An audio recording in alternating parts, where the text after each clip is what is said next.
This broadcast, telecast, podcast, and whatever the hell else it is copyrighted by the Rad Network and the Rob and Steve Sports Show, all found at theradnetwork.com, and is for the private use of our audience. Any reproduction, account, or descriptions of this madness without the express permission of the Rad Network and Williams Broadcasting and Rob's really mean lawyers is prohibited. So just don't do it. It's the Rob and Steve Sports Show. Now Norwood tries to kick his longest ever on grass, 47 yards. No good. Wide right. Welcome to 2 hours of sports and nothing but sports. Here's the 0-1. This is going to be a tough play. Bryant, the Cubs win the World Series. Bryant makes the play. It's over. And the Cubs have finally won it all. Email the show at ras@theradnetwork.com. 4th and 5, the national championship on the line right here. He's going for the corner. He's got it.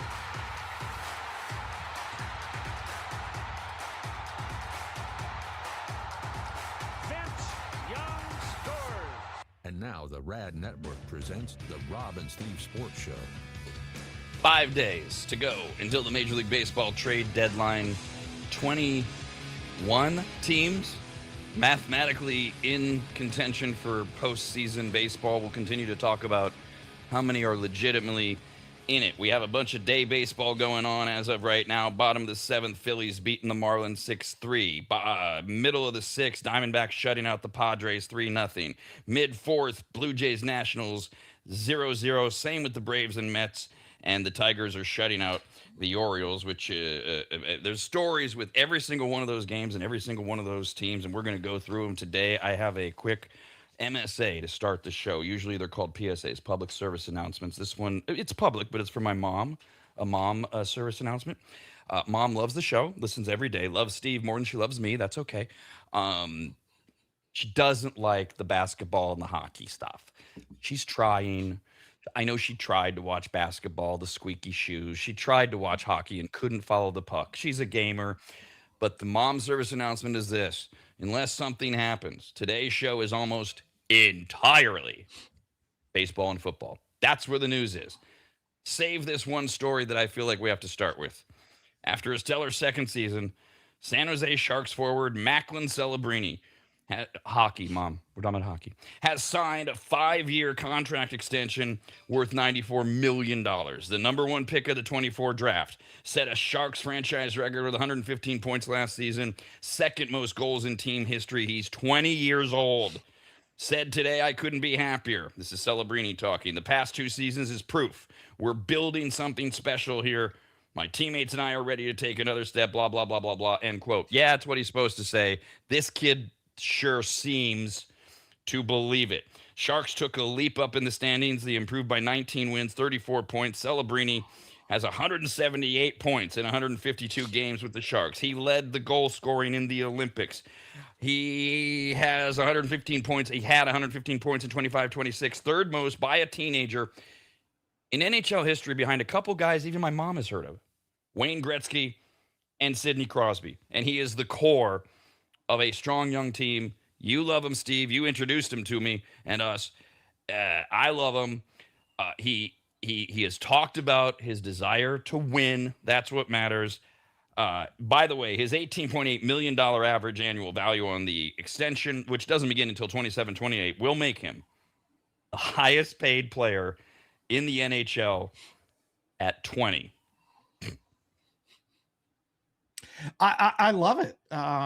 San Jose has stood behind him. Look, you're valuable to this franchise. As you go, we go.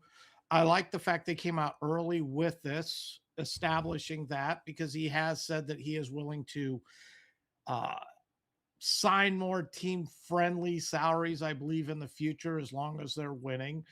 They know what he's going to make the next 5 years, so now they can build that team around him without having to worry about him becoming a free agent and or where the salary, for other players are going. They've wrapped them up 5 years. Build the team now, show them we can win, and hopefully they do very well and they're able to keep their core. lot of great young players on this team. Their GM in the last 3 years has done magic, I think, with the franchise and the direction they're going. And hopefully, it results in some deep playoff runs and possibly a Stanley Cup, in his future. And I like the deal. I can't knock it. I'm curious what it's going to do for some of the other players like McDavid, et cetera. Now that they're going, hey, this 20-year-old's making the most money in the NHL. He hasn't, 3 years. Has he really deserved it or whatever? I think agents are happy as well. And I think other teams are a little bit nervous on where this might be going as far as a salary explosion for the stars in the league. But keep in mind, NHL still has the floor, which is part of what I love. So the lesser players are still going to get their money, hopefully, with this as well. The truth is, right, Steve, that since this deal doesn't kick in until 27, 28, he probably won't spend any time on the ice as the highest paid player in hockey. He just is right now. But there'll probably be some contracts.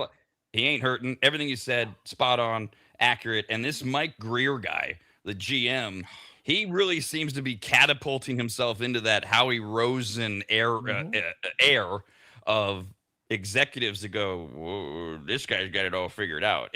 What he's building, and it only matters what he builds, but boy, does it seem like he's got a really sharp mind in hockey terminology as it goes. He does. I think you have to put him in the top 5. I mean, Vegas's GM, wonderful. Yeah. This guy from the get-go has been phenomenal. Tampa Bay does a great job. Florida does a great job. Carolina does a great job. I think he's right with all of them. And we always preach ownership and management and team dynamics, so important. Totally unrelated to anything, obviously. Steve and I both have TVs on, watching everything in sports just in case something happens. So much breaking news happens during our show. This is not that. Have you noticed, Steve, and I'm sure you have, it's natural as we age. Every now and then, do you have that moment, knowing that it's natural to feel this way, where you look up at your TV like I just did as you were wrapping up your Celebrini monologue there, and you see a guy who's reporting from St. Joseph, Missouri, where the Kansas City Chiefs are camping, practicing, whatever. And he's got a microphone in his hand, and he's got a wedding ring on, and you look at him and go, that's a high school kid. What is this high school kid doing on my TV reporting to me? He's not. I don't know who he is. But I'm like, I'm fixated with how young this human looks. He looks like me in high school. Does this happen to you? Yes, but I will tell you, as I've aged, it's kind of gone away. Working in the casino industry, and part of what we have to do is track players for various things, and part of the tracking requirements, height, weight, age. I will tell you, in my 20s, I think I could have pretty much put 90+% of the people probably within a couple of years of how old they are. As we hit into my 40s, I'm like, man, I hope I'm within 10 years of where we're at. By the time I hit my 50s, I'm like, man, I don't know. This could be 28, it could be 38, it could be 42. And so in the last 10 years, I've kind of moved past that and just, I'm terrible at judging ages because they all look so young to me now. Did you say that it's common to you look at the height and weight of gamblers? What? Is that what you said? Oh, you have to. You look at the height and the weight of people that are making wagers? What do you mean? What? Well, this is part of reporting requirements: height, weight, age, race. Why? Wait, can you? I know you have issues because of the gaming, but why? Is this public knowledge? Let me start with that. And why? I don't know how much public knowledge it has. Okay. I don't know how much but when you put in what we discussed yesterday with Shohei and everything going on there, understand it doesn't just start at that point. You have to, in casinos, keep track of players to ensure that you are in compliance by the time they get to that point. So yes, every casino in the country has a certain threshold that they have to start paying a little bit closer attention to who's playing at their counter, and it's a great way. Part of sports books are, and I don't know if anybody really wants to hear this on the gambling side, but a major part of my job was to profile the player. Look, how good are they? Are they tourists from Tennessee just sitting down? And this is part of the pit's job too, playing blackjack. Is it a tourist from Tennessee playing blackjack here for a weekend, just wants to have a great time? Or are they a card counter? Or in our case, in sports books, are they a sharp? So you have to profile them, figure out what their style of play is, so you understand the value and where you add the descriptions and the various things. It's because casinos are open 24/7. I have to be able to relay that information with a fairly decent description of the guest so that somebody sees this person when I'm not there. They can go, oh, hey, okay. Same with pit bosses out in the pit. Hey, look, the guy's wearing a Detroit Lions hat. He's got no visible tattoos. He's got a mustache and a beard, just the physical traits so that somebody else can see him without being pointed out, and so that they can understand who it is, and then they can build on it and gather information, etc. The faster I can profile a player, the better off I am. And I'm going to go a little bit deeper here with sportsbooks, because you hear about all the different casinos who kick people out and all that. Hey, look, they're winning. And I'm going to go specifically to the sportsbook part. Everyone runs player tracking reports. That's part of, there's those guys who don't want to be tracked. They're willing to sacrifice any comps and gratuities they get by not using a player's card. But, the casinos invest heavily in those promotions so that they can gather this information. And by you presenting this information to us, we also then reward you with comps, food, dinner, and all those basic things based on your play. But that's also used to determine, if you're winning, if you're losing. We all know you lose a lot more, you get a lot more. If you win more, they tighten up a little bit. I've never believed in kicking anyone out, and many sports books do, because, hey, look, this person consistently, beats us. So why are we taking their action? And unfortunately, this is becoming the mainstream in sports books. They want everybody who loses. They don't want anybody who's any good at it. And it's a shame. My belief has always been, look, Rob, if you're great at this and I can't beat you, why am I kicking you out? Use you. I see what you play, and then I adjust my lines accordingly to take money on the other side. As a bookmaker, and I'll tell you this, for years and years and years and years, I have always booked that I want to know what the sharp plays are, because I will adjust the lines from there to take more money back on the other side. And I am always hoping, sorry to say this, but the sharps win, because if the sharps win, then I win money. And this is part of the way I've handicapped. This is part of everything I've ever done with mixed picks, is getting that increased value by knowing how the money's coming in, who the sharp plays are, and being able to put that into my handicapping so that I have an increased side. It's not a coin toss, 50-50 thing, because these are things that are very important. The problem is all the uppers in all the casinos everywhere look at it and just say, they're beating us. They have no value. Kick them out. And it's a shame. That's where it's gone. But again, if you're constantly winning, why wouldn't I ride your coattails? And hey, look, I'll take 5,000 from you. I'm going to take 20,000 on the other side. You win, I pay you $5,000, but I'm pocketing 15,000 from the other side. It's a win-win. And obviously you have to be winning more. Otherwise, I wouldn't be doing it. So that's a big part. Profiling the players, understanding their value, and how sharp they are. And then the sharp ones, follow them. The bad ones, let them go. Look, you're a drunk guy from Tennessee playing blackjack. You're not counting cards. You want to play $10,000 a hand, have at it. I don't care because I'm going to beat you over the time. But in our game, if you're a card counter, like I said, I'll take a few thousand from you, but I'm going to sell back way more. I'm going to go into, 10,000, 15,000, 20,000 on the other side. And yeah, let you win. I'm great. You're giving me the knowledge. You're giving me what I've always said is the answers to the test. So as a handicapper, you really want to win money at it. You got to figure out the answers to the test before others. And that's part of what I have always done throughout my career.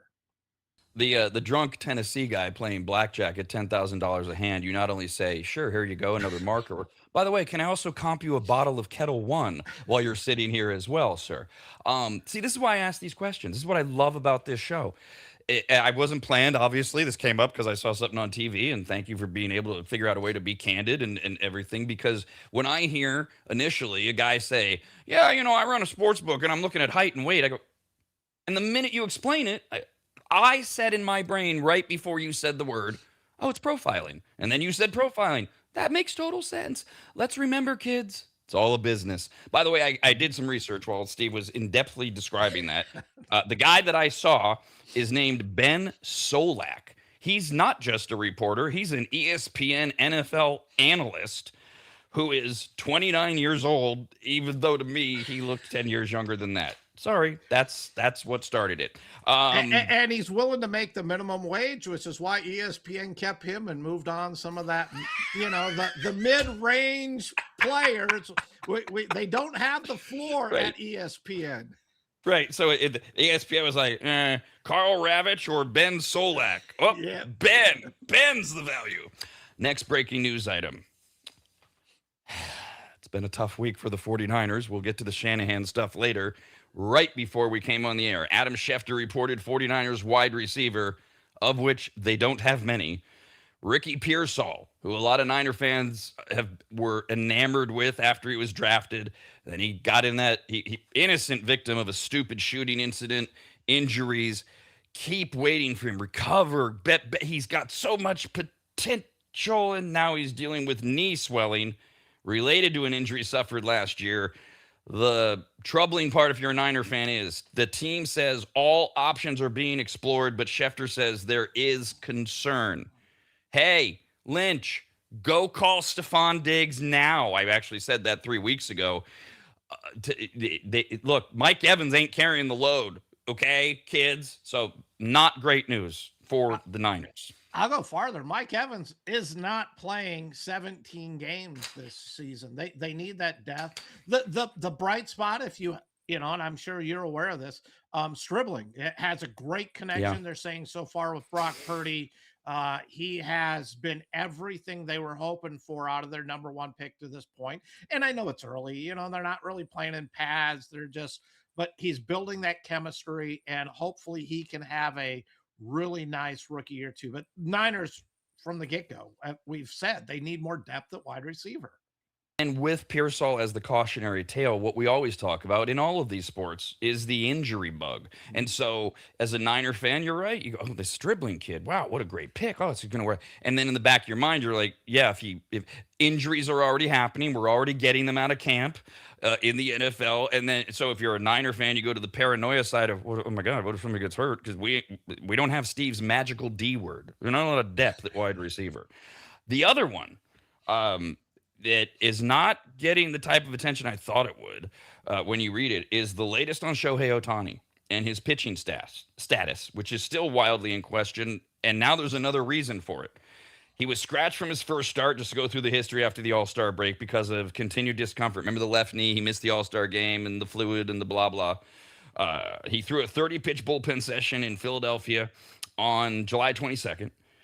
And another pen scheduled for 3 days later was postponed.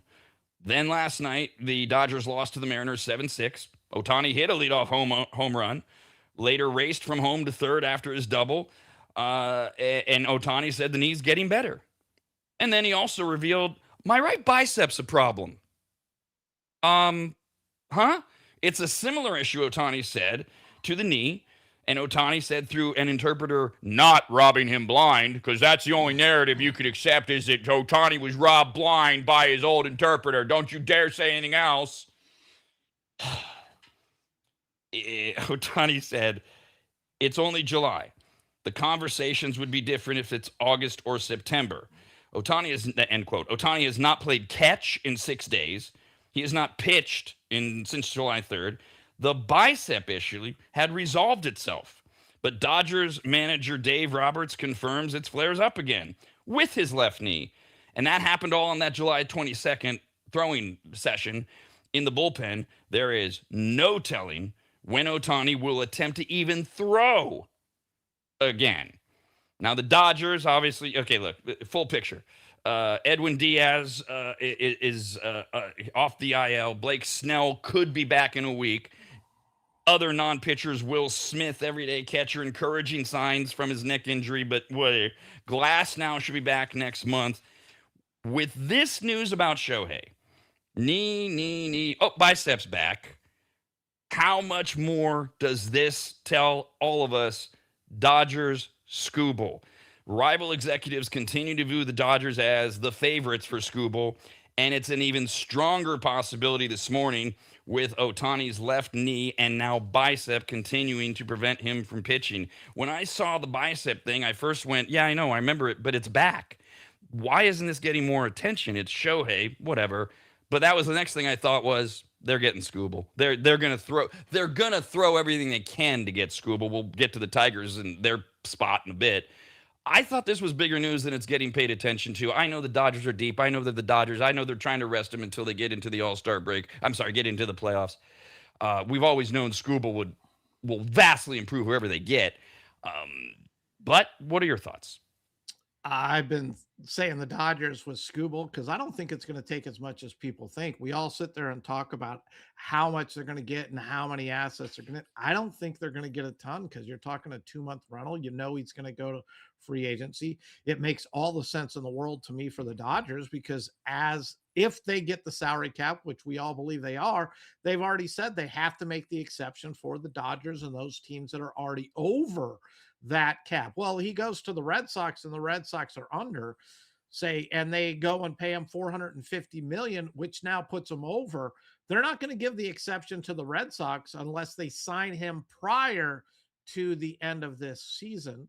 And everything from Skubal's camp says they're not going to, which means Skubal's going to go into his free agency, sign that contract, and that contract will count against the salary cap if the team is not already over, which gives the Dodgers and the Mets and those teams, the great teams that are already over, the advantage because they can pay that extra money because they're not going to be penalized where the other, 24, 25 teams in Major League Baseball will be penalized. And I think nobody's talked about that, but I think that's part of the problem with how much am I really going to give up for him in order to get him, because he has flat out said, I will not sign a contract until the season is over because I want to test the free agency. He has said that. With the CBA looming, though, I wonder if a team like the Dodgers wanted to wrap him up now, would he really still remain resistant with the unknowingness of the CBA? If the Dodgers said, look, we're not even going to let you can do whatever you want, Skubal, but, who knows what's going on with the CBA? You sure you want to play the field afterwards? How about we just give you X amount? Wouldn't that be it? He'd sign it. Correct. So those teams that already are over, it makes sense for them. They can look, we'll give you the 400 million, the 450 million. We're already over.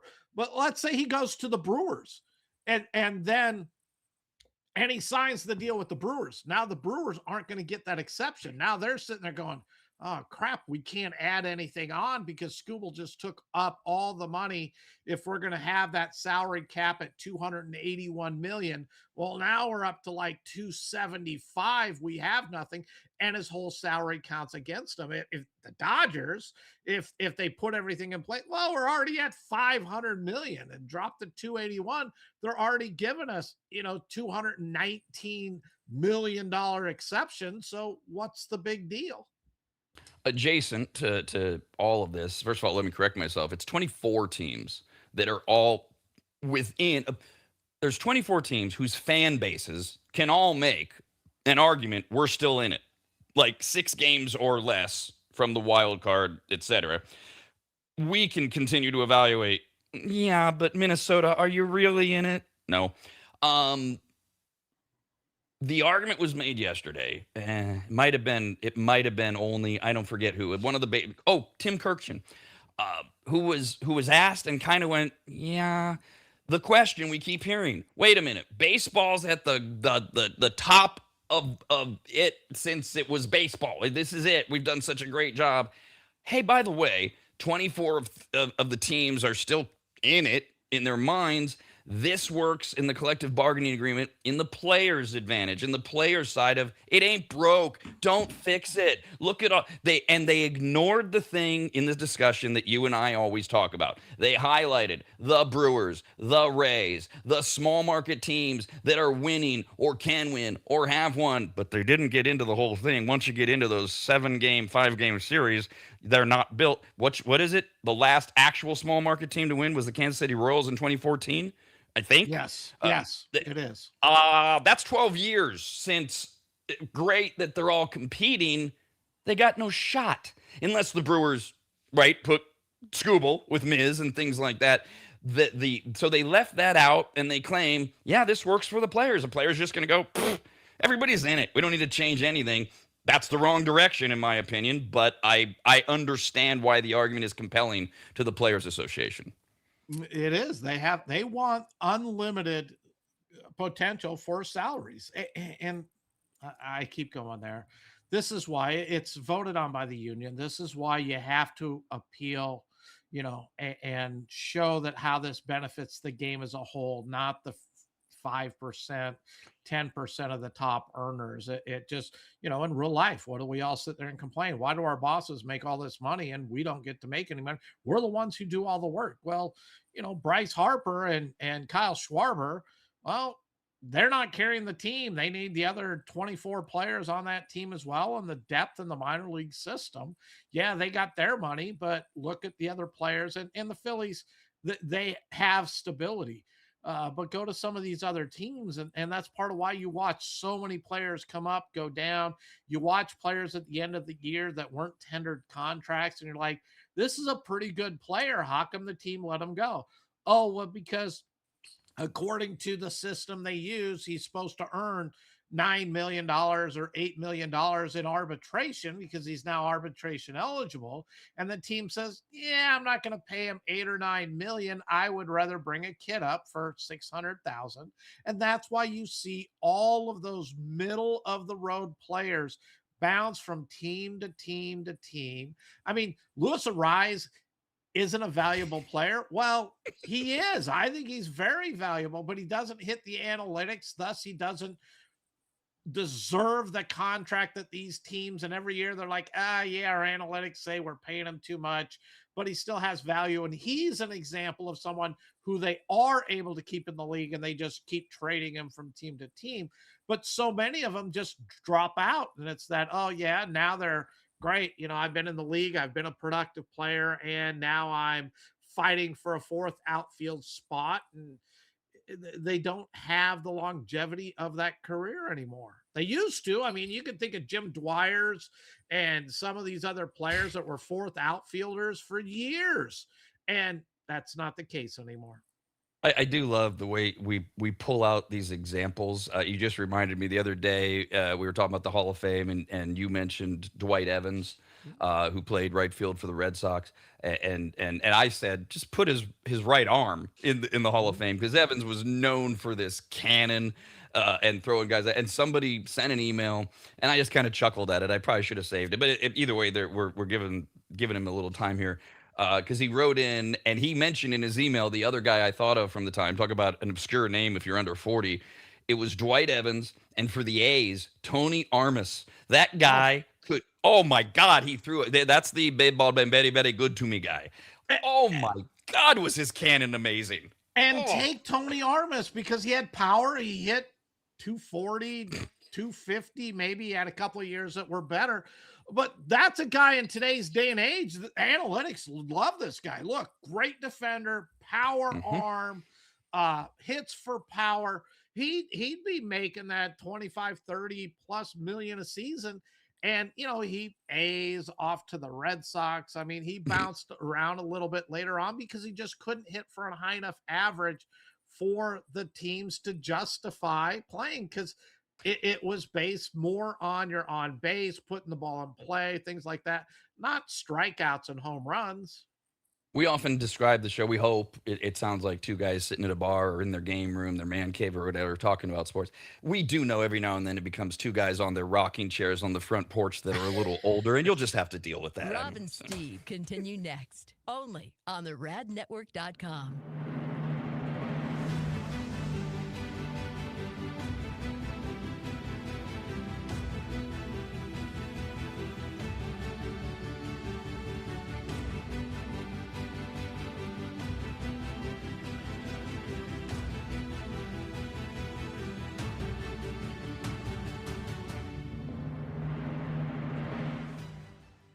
The first time Corey walked into my home, I came around the corner, extended my right hand to shake it, and said to him, "Wow, you're big." And that would be Corey from QuickDumpsters.com. Quick is spelled wrong intentionally. Quick, Q-U-I-K Dumpsters.com. That's QuickDumpsters.com. Corey's yet another maggot launching his own locally owned and operated business, and boy, did I need him, and really we all do.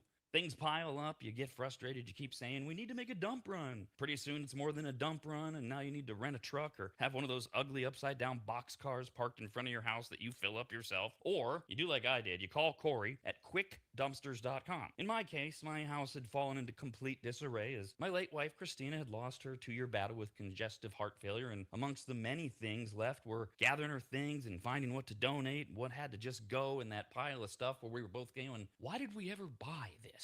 And it all could have been so overwhelming had Corey not just walked in, taken charge, and removed dozens of boxes of total junk, unusable dog kennels, desks that were falling apart, a worthless old smoker that couldn't be fixed, bag after bag of crap, and I can't remember what else. He was quick, spelled wrong, Q-U-I-K, quiet and clean. Well, he wasn't clean. I mean, he was. But I'm not commenting on his hygiene. I meant that his work was clean. He swept everything when he was done, and the house looked like he'd never even been there. Corey's the real deal, and I couldn't be more proud and happy to call him a brand new advertiser. His story is incredible, his dedication unmatched, and his motivation to succeed larger than he is, and that's saying something. Quotes are free. You don't even have to have them over to your house. Just send him some pics or videos, and you'll get your price, schedule your day and time, and watch someone else get that junk out of your house. Go to QuickDumpsters.com. Quick, Q-U-I-K, Dumpsters.com. Quick, Q-U-I-K, Dumpsters.com.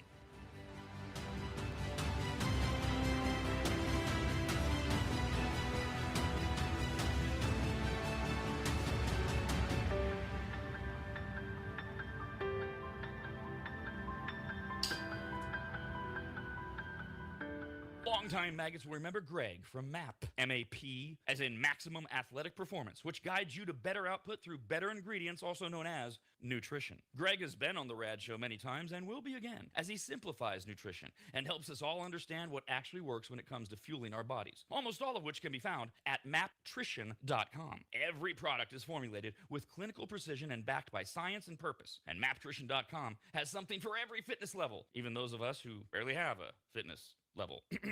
With nearly 20 years as a nutritionist and a specialization in sports nutrition, Greg works with athletes and everyday individuals to optimize performance, energy, and overall health through smarter fueling strategies, all of which starts at maptrition.com.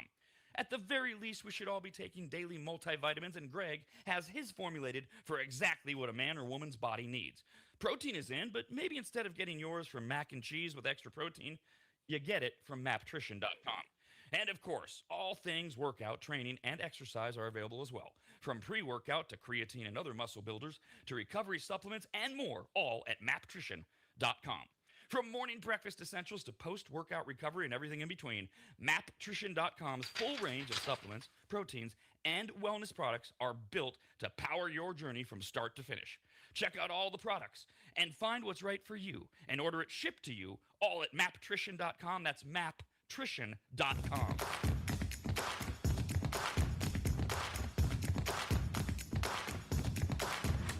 Welcome to the Rob and Steve Show. Like so many men, they played sports all the way through high school and then realized we suck.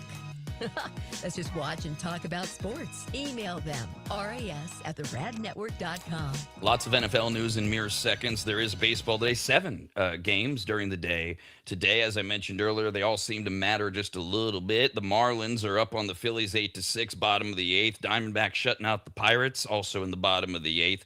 Nationals 1-0 over the Blue Jays in the 6th.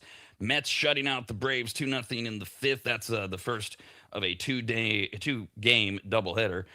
And some guy named Tariq Skubal, who plays for the Detroit Tigers, never heard of him, has a shutout going over the Orioles. It's 5-0. Skubal's thrown 6 innings and 74 pitches and given up 2 hits and nothing else.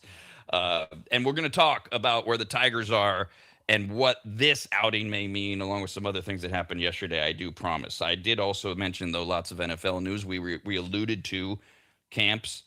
This means injuries start. This is that horrible time of summer when a lot of NFL fans go, that changes everything. That's why our Rob and Steve predictions that we've been making based on the schedule since late May are completely unofficial. Because we want to know going into that first week of September where these teams stand. The Bengals have been borderline obnoxious, depending on how you look at it. That's not necessarily my word. About their moves to add to their defense. Burrow was the first. Joe Burrow gave it his stamp of approval, said this year's Bengals team is the most talented that he has been a part of, and that he believes the team has all it needs to contend for a championship. I said at the time, well, that puts a big bullseye on you. What are you going to say? And this morning, head coach Zach Taylor doubled down on comments he made Monday that he is in the same mindset as his quarterback, saying, quote, "We've got what we need with everybody upstairs and ownership and personnel doing an unbelievable job. It's on the players and the coaches to get it done." So now head coach Zach Taylor, who I think should have been fired a couple of seasons ago, but that's just me, is also on the same. This isn't just saying what you're supposed to say. This is saying, we got everything we need. Don't even bother. And then this morning, maybe the Bengals have a very significant injury to one of their key defensive players. Defensive end Shamir Stewart has been carted off the field after suffering a leg injury during drills. Videos show his left leg buckling as he went down. He was not able to put any weight on his leg while leaving field. He was the number 17 overall pick of last year's draft. As a rookie, played 8 games, 5 starts, 1 sack, 2 tackles for loss, 4 quarterback hits. Stewart was part of the growth version, the youth movement of this Bengals defense. Here we are, day 1. That's not a good sign, the buckling of the knee, etc. And this is the concern when you come out and say, we got everything we got. Oh, well, I didn't think people would get hurt, but that's not a good start for the Bengals today. No, it's not. And as you said, he only played 8 games last year. He was pretty productive in those 8 games. They were banking on a big growth. In that second year, they normally make a substantial improvement in their play. And now being carted off the field, not able to put weight on it. Hopefully, they will be all right. He will be able to come back by, opening week and play in week 1. But it doesn't sound good. And if they lose him for the season, I think their defense is already a little thin. I think it might be safe to say it's the best defense the Bengals have had in quite some time. But when you're down in the worst 10 defenses in the league the last several years, that's not a bold statement. That's so funny. As you were saying that, my brain is going, well, yeah, when you're always in the 20s, which is the bottom 10 ranking of the NFL, how much of an improvement is it? Quick update. Matt Olson just hit a 2-run homer for the Braves. They've tied it up with the Mets, 2-2, top of the 6th. The Cleveland Browns have ended trade talks surrounding Denzel Ward by handing the superstar cornerback a new $62.5 million contract. His last extension in 22 made him the highest paid defensive back in NFL history, and now he's got it back again. Does he get a little trophy? Highest paid.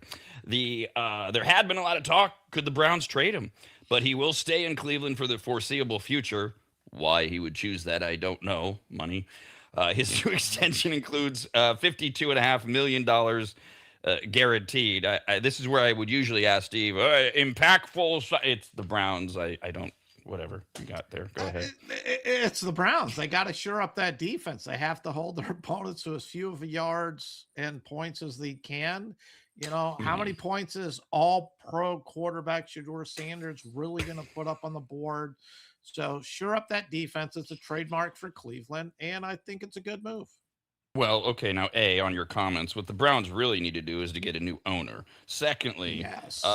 did you just hand the starting job to all pro Shedeur Sanders? Because I think we were saying clearly Deshaun Watson's the starter because the owner is paying him money, or are you banking on an injury or something there?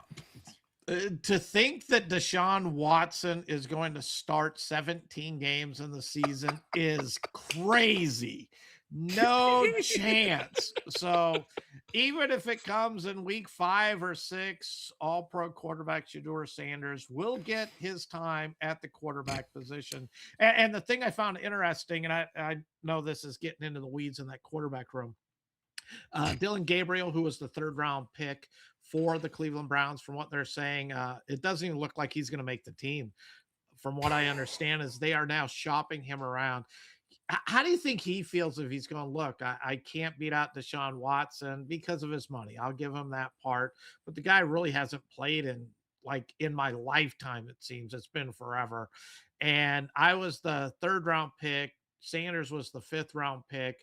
I thought I played all pro. I thought I played pretty good, but they're not even giving me a chance. They've just moved on to Sanders and I'm done. So at this point, he's hoping he can maybe get another contract at some point. Maybe banking on the NFL, the rest of the NFL, knowing the Browns are stupid and they're probably missing out on a talent, and they'll just go ahead. Somebody will sign him. Everybody's heard of a holdout, right? Where you skip training and give me more money. A lot of people are becoming familiar with the term hold in, which means that you report to the facility and you attend the camp so they don't fine you, but you don't practice or participate in the team drills. It's a weird little thing in the CBA that exists. Star running backs Bijan Robinson and Jahmyr Gibbs are hold-ins as they seek new contracts. Both running backs, and neither Robinson nor Gibbs was participating today with the Falcons or Lions, respectively. Both have had conversations with their teams. Both are expected to reset the running back market with their deals. Currently, Saquon Barkley, highest paid running back in the NFL, AAV, average annual value, $20.5 million, will go to head coach Dan Campbell of Steve's Detroit Lions, who this morning said nothing. This is just word salad. Quote, "It comes as it comes." I think that's the best way to say it. This is both sides working through something, and we'll take it as it comes, but that's where it is, end quote. There is not a sentence in there of any kind. I mean, bravo. Maybe Dan Campbell's working on his political career later. The Lions situation is compounded by the Falcons because, think about it, this is how it works. Whoever agrees to the new deal first will make less than the guy who agrees second. Because the first guy will reset the market, and the second guy will go, I want more. Lions are your account, Steve. If you look at it like, okay, Saquon Barkley's the highest paid running back. Robinson and Gibbs will eclipse him. Are they better than Saquon, or does that not even matter? They're high quality. They need to be signed by both teams for either team to have a chance. Or what's your take? I honestly think this is a non-story. As a fan, I'm excited. Hey, look, they're having a hold in. It means he's not going to be participating in the contact of it. It means week 1, he'll be ready to go. I don't have to worry about it. The running back is the one of the only, if not the only position, I think, in the NFL that you don't need the reps. You don't need a wide receiver running your routes, making your cuts, quarterback, timing, everything. Running back, give me the ball and go. And I think Barry Sanders summed it up. I mean, I don't know how much he practiced, but Barry Sanders could roll out of bed and run for, 1,000 yards on the season. Jahmyr Gibbs has 2 more years left. Shelf lives for running backs are very small. You also have a franchise tag out there, which would put him in the top 5 running back paid. You got 3 years of control. Why would you ever go out now and set that running back margin and say, look, we're going to renegotiate your contract. What, they give them a 5-year deal? Well, they already have technically a 3-year deal. So you're giving up more of that money right now. The Lions are trying to compete. We're going to give up our money for the 4th year and the 5th year of Jamar Gibbs. Our window's now. It's not 4 or 5 years down the road. It makes no sense to me why the Lions would even entertain this thought. Next year, I'd start to think about it and see what we could do. But I'm never afraid of going the franchise tag. And at that point, it's 3 more years on his body. How many more hits can he take? They need to be looking at another running back. As you know, David Montgomery, you brought in Jahmyr Gibbs, you moved Montgomery on. By the time you hit the 4th year, well, really the 3rd year, you're already looking at that running back position, bringing in the next guy and possibly moving on. So why would they consider, and I don't know where Robinson's contract is. Maybe he's got 1 year left, but I still wouldn't be budging. I'd worry about it next year and go forward from there. Well, and also as you mentioned correctly, the Lions, the window, it's open. The Falcons have a ways to go. Have I mentioned, Steve, how much I love doing this show with you? That was the perfect analysis and breakdown. And the analogy is, this ain't what we preach about in Major League Baseball. You ain't locking up your 19-year-old, one of the 10 best prospects in the league, shortstop, for the next 8 years. It's Jahmyr Gibbs. Steve spelled out who's exceptional. Shelf life for running backs, where the Lions are, where the contract. The only pushback you're going to get from snowflakes and morons is, well, you want to keep your superstars happy. Yeah, what? Gibbs is going to pout? You're not going to play? You're not going to play well? Come on. I don't see it either. I don't see it. And on the whole, no one really gives team-friendly contracts outside of the star quarterbacks and saying, I could get 60 million. I'll take 50 million because I know we have a shot to win the Super Bowl. And I have marketing deals and other things. And I'm have the potential, like Tom Brady, with everything he's doing now. It's not because, oh, well, he wanted to be the highest paid quarterback in the league. It's because he won the championships by allowing the team to do what they needed to do to win. A running back, there's no way he's not trying to get as much as he can because his shelf life's like 5 years. So why would I lock somebody up for 8 years at the maximum contract? Because there's no such thing really in the NFL as a team-friendly contract. In the NFL, the story of the week and just seems to get stupider and stupider. I don't know if we're getting more stupid today, but we were talking about it yesterday as it was developing, with the Niners deliberately delaying acknowledging that the Kyle Shanahan car accident had happened 11 days before it was finally reported. We have exhaustively documented how ESPN clearly knew. They were clearly waiting for the Niners. Oh, then we had an actual journalist at SI.com do a very simple search of the California State Registry of Car Accidents. He found all the information, which anyone could have done. Anyone should have done, should have been monitoring those. They do it every day. That's a common journalistic practice, if you're in a major market especially, to see if there's a name or something that pops up. Matt Barrows of The Athletic came out last night because while we're on the air yesterday, Kyle Shanahan walks out and says, hey guys, hey, just so you know, the accident was my fault. Well, it's not the CHP. The CHP said it was her fault, the 21-year-old that made an ill-advised, not illegal turn. They didn't cite her, but they said that she swerved. And Kyle said, no, I swerved because I was looking for my cell phone, because we thought, oh, it's all about the cell phone usage. That's what, for some reason, they were delaying it. Well, Matt Barrows found Lieutenant Nicholas Martinez of the Palo Alto Police Department, who confirmed the Shanahan story. A mistake was made when entering the information into the database. That he was found at fault for the collision. Said Lieutenant Martinez, quote, there was a clerical error in the preparation of the report that was transmitted to the state database. We're in the process of correcting that error. It is the officer's discretion at the scene of the collision as to whether they issue a citation to either party. It is not uncommon for officers to elect. Okay, we covered all that. That is true. He did say neither party in this situation was provided preferential treatment. That was a quote. Problem is, that doesn't change the perception. that there's preferential treatment because of the secrecy that was applied. It's very easy for me to look at this as a Niner fan and go, clerical error. Wonder if that was intentional.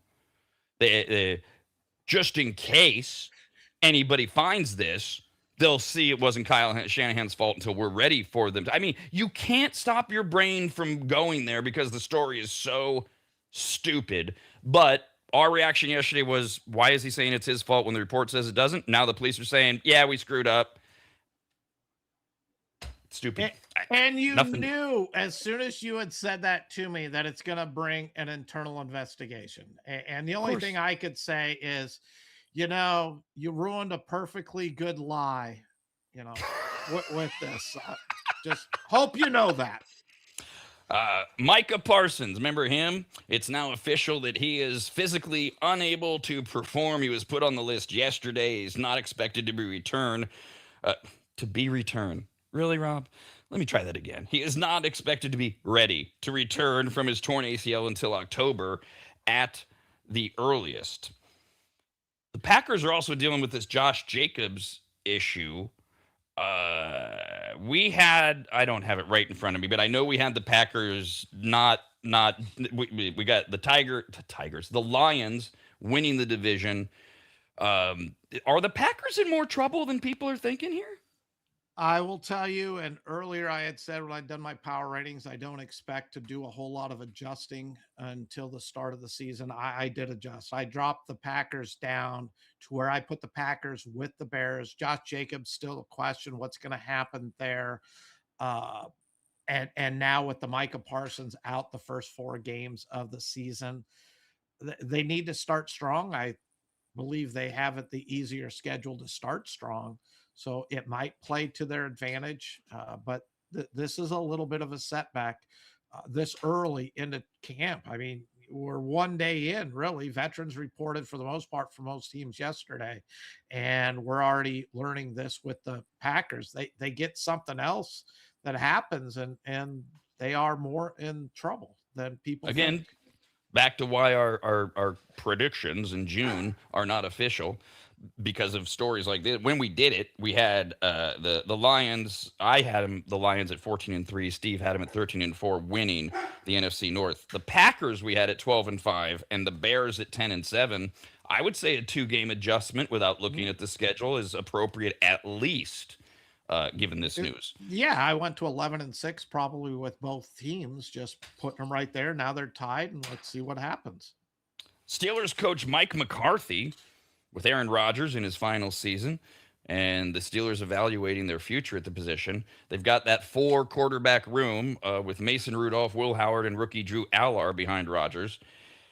Word is the Steelers are heavily leaning towards keeping all 4 entering the season. McCarthy did confirm yesterday that, save your grunting and groaning, I'm almost done, confirmed yesterday that Mason Rudolph, the 9-year veteran, will start training camp as the number 2, which is a change from the offseason when Will Howard was receiving the second team reps. Will Howard is what you wanted to see. You wanted to just can we see if we've got anything here? Well, now put him at 3rd.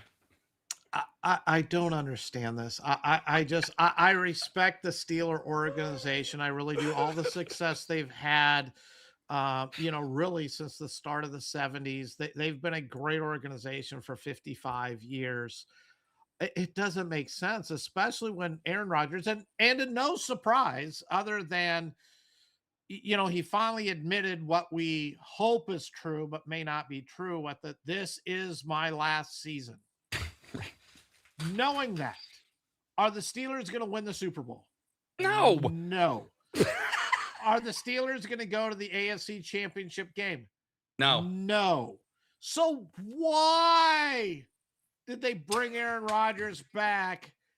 It is one of the best quarterback classes in so long. Let their young quarterbacks, because I think they drafted a quarterback this year also to go along with Will Howard, and then they brought somebody. Is that Aller? Yeah, Drew Aller. Sorry, yeah. And let them play. I mean, let's just go see what we have as we watch the Browns play Gabriel last year, realized, look, he can't play okay, and they ended up with a very good draft pick. And Why? and Yeah, I and don't get it. I don't get it either. And we've talked about endlessly. McCarthy has the get out of jail free card. It's his Yes. first year. They've got this backwards. It should be Will Howard is the starter and Drew Aller is the backup. Go find out what you got. I'm with you. Okay. Here's an organization that doesn't quite have the same gravitas as the Steelers in terms of wonderfully run, and the reputation of being wonderfully run and self-aware, which the Steelers seem to be using. Who's less self-aware than Jerry Jones and the Dallas Cowboys, who believe, and I'm not saying this isn't true, I'm just saying, like, we got to put that in the backdrop. They believe they have a team ready to compete for a championship to the point where they are essentially saying out loud they believe they are one player away from a surefire Super Bowl team. The Dallas Cowboys position is one player, and we're the Dodgers. You can't stop us. Yesterday, Jerry Jones said he has had trade discussions with another owner, one owner, calling it a very legitimate discussion, and went on to say, quote, I would give up the future to get something substantive to where we are today as to a player. To give you an idea about what I invest, something substantive to get the right kind of deal and improve us for opening day. I would. I feel that good about this team this year, blah, blah, blah. Well, of course you do. You're 85. You want to see a damn championship. The Cowboys, he said, still could use a playmaker on defense, which led everybody back to this rumor earlier in the week. Are the Niners going after Max Crosby of the Raiders? That's still simmering. But is Jerry talking about the Raiders and getting Max Crosby? They've been intertwined throughout this. The Cowboys, Max Crosby. Now you got the Niners in there. Is Jerry just throwing shade at look, the Niners and Cowboys are still rivals. Is he really this serious? Is he just full of crap? I don't know. It's Jerry Jones. And if you recall, after the trade for Micah Parsons, he says, hey, we're like one player. We're going to be buyers. We are still going to compete, and we're going to move forward. And we think we're a championship team, even with this. And we think this strengthens our team for the future. And now they're rolling into this season, and he's saying, look, I'm one player away from winning the Super. I think he's come to reality that he's aging. And he's accepted that he's not immortal. He's up there in age. His time's running out. He needs to win quickly, soon, so he can see another championship. And then he could say, see, everything I did, Jimmy Johnson, this was my plan. It was a 40-year plan, when I got rid of you. And it's finally come to fruition. And I think he's accepted it. And Max Crosby, I'd love to see him go and get out of Vegas and go to the Cowboys. I really want to see if he wants to win, and if he has the opportunity to win, to go to the Niners, because I still think with Jerry Jones running the team, they're still not going to win it. Good for him. He believes in his team. He believes in his product. He believes he's the greatest GM who ever, greatest owner as well, who ever owned a franchise in the NFL. And the stats don't back it up, but I think he's realized, look, man, my time's running short. I need to win it now. Let's go to his statement that they're one major defensive player away from being the Dodgers or whatever. All of us were sitting around already going, the Rams. Whoa. And then they get Myles Garrett. And we all kind of go, okay. And I asked that question. I said, are the Rams the Dodgers now in the NFL? Using that as the backdrop. If the Dodgers got Max Crosby, do you immediately say they're right there with the Rams?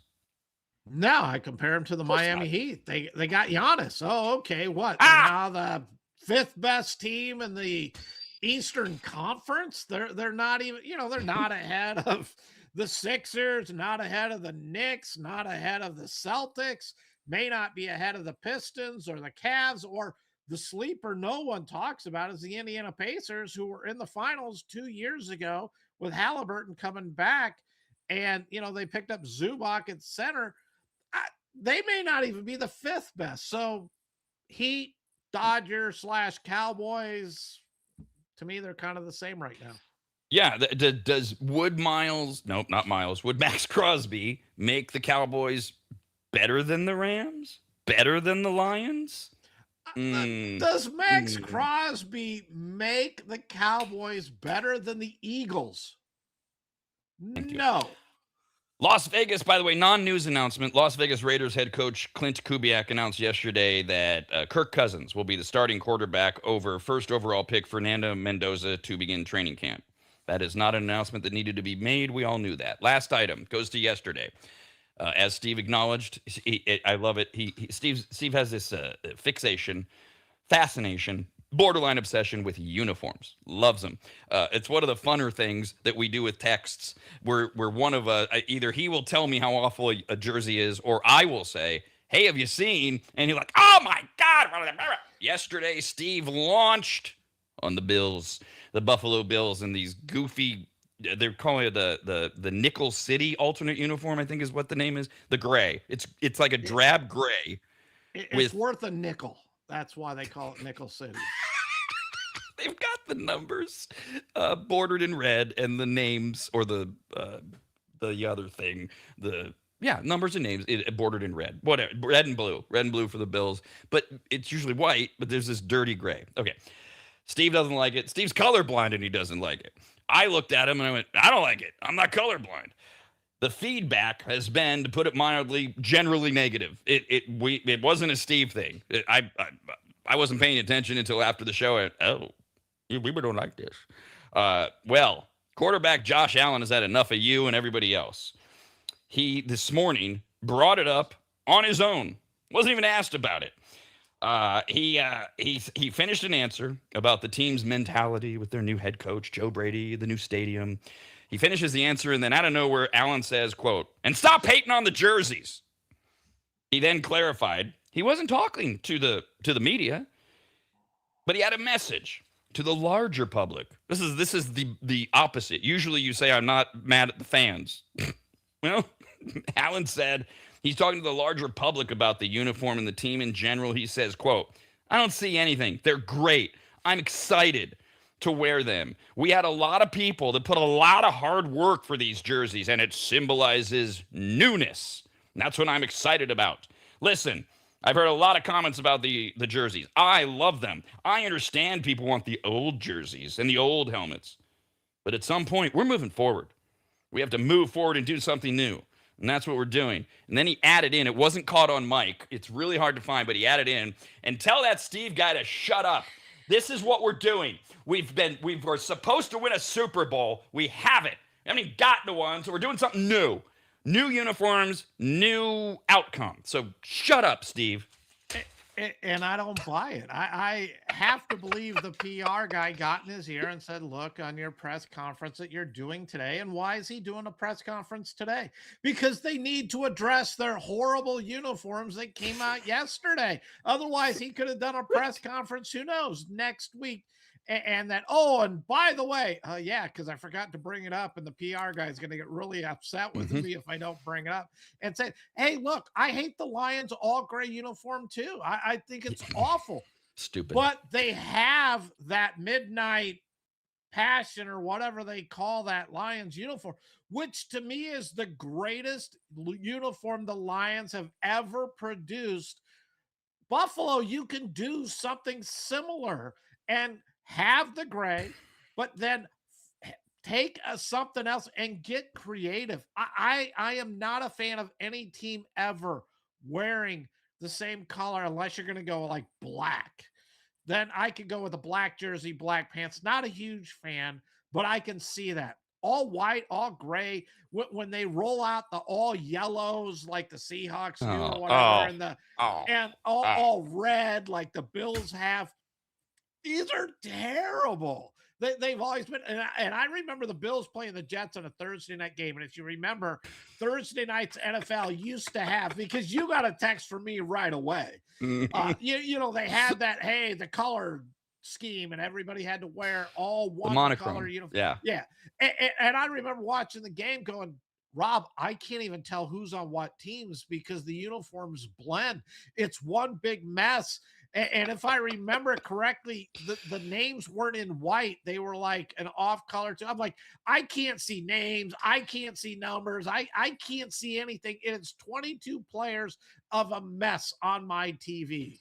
I've got this great visual of if we had a different angle of the Josh Allen press conference this morning, like from behind him, you'd see the PR guy in the background who's like waving at Josh, like, hey, don't get off the stage. And it's not, by the way, Josh, it's not that you're doing something new that bothers people. It's that what the new thing is sucks.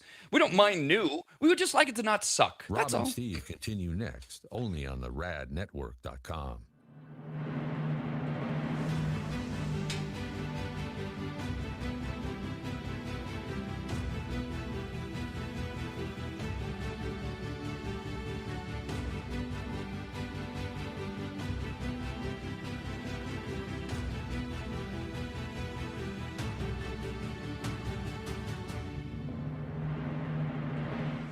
Longtime maggots will remember Greg from MAP, M-A-P, as in Maximum Athletic Performance, which guides you to better output through better ingredients, also known as nutrition. Greg has been on the Rad Show many times and will be again, as he simplifies nutrition and helps us all understand what actually works when it comes to fueling our bodies, almost all of which can be found at maptrition.com. Every product is formulated with clinical precision and backed by science and purpose, and maptrition.com has something for every fitness level, even those of us who barely have a fitness level.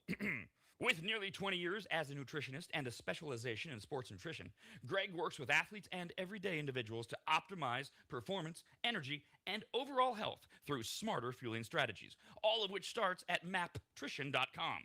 At the very least, we should all be taking daily multivitamins, and Greg has his formulated for exactly what a man or woman's body needs. Protein is in, but maybe instead of getting yours from mac and cheese with extra protein, you get it from maptrition.com. And of course, all things workout, training, and exercise are available as well. From pre-workout to creatine and other muscle builders to recovery supplements and more, all at maptrition.com. From morning breakfast essentials to post-workout recovery and everything in between, maptrition.com's full range of supplements, proteins, and wellness products are built to power your journey from start to finish. Check out all the products and find what's right for you and order it shipped to you all at maptrition.com. That's maptrition.com.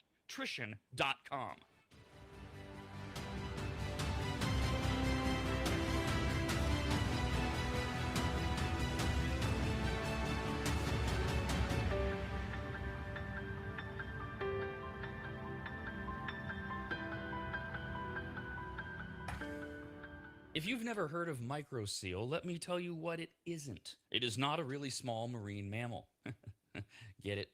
A micro seal? Oh, fine. Just ask AI. AI describes microseal this way with a bunch of AI words. Microseal is a premium, eco-friendly, and biodegradable fabric protection spray that penetrates deep into fibers to provide permanent stain, soil, and sun fade resistance for rugs, furniture, and delicate fabrics. It uses nanotechno blah blah blah and blue blue blue blue blue. What AI is trying to say is that microseal is non-toxic, non-allergenic, safe for pets and children, and although AI doesn't say this, it should, you need to contact a longtime maggot Joel from AdvantageSteam.com right now to get him to apply microseal for you. You can even make appointments online at AdvantageSteam.com. We've had microseal for years at Williams Manor, and it treats a lot more than carpets. Microseal protects virtually all fibrous materials, including wool, cotton, silk, suede, leather, and synthetic fabrics. It protects upholstery, carpets, rugs, draperies, and clothing, including wedding dresses. And ladies, you're going to need what? 3 or 4 of those in your lifetime. And it protects against stains, moisture, and UV degradation without changing the texture. Also, if you're an interior designer, Joel has a special program just for you, and all you have to do is say the password, which is what?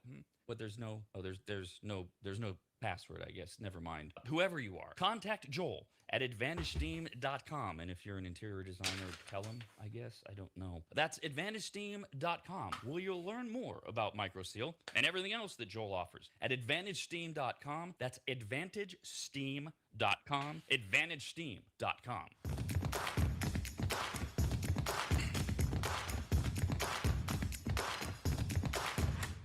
This is the Rob and Steve Sports Show. Call the show at 888-587-5355 or email the show at ras@theradnetwork.com. Updates on 7 different Major League games occurring during the day, and then we'll get some night games as well. First game, nope, that's not the doubleheader. Excuse me. Marlins have beat the Phillies 8-6 Diamondbacks have shut out the Padres 3-0. The Blue Jays are beating the Nationals in the 7th 2-1. Braves and Mets still tied at 2-2 in the bottom of the 7th. Tigers 7-5 over the Orioles right now. Skubal went 6 2/3. They didn't pull him after 6 innings and only 78 pitches. They let him go out there again. They did pull him at 6 2/3 inning, gave up a run and 4 hits and 1 walk in what might be his last start for the Tigers. We're going to get to that as we dive into Major League Baseball, but I want to start with the American League West. These all of the it's a random pick of where we start. I'm gonna do this because will the American League West remain the most compelling division with teams that can't stay above 500 as we continue towards September? The Rangers are in first place by 2 games over the Astros, 2.5 over the Mariners and A's and Angels.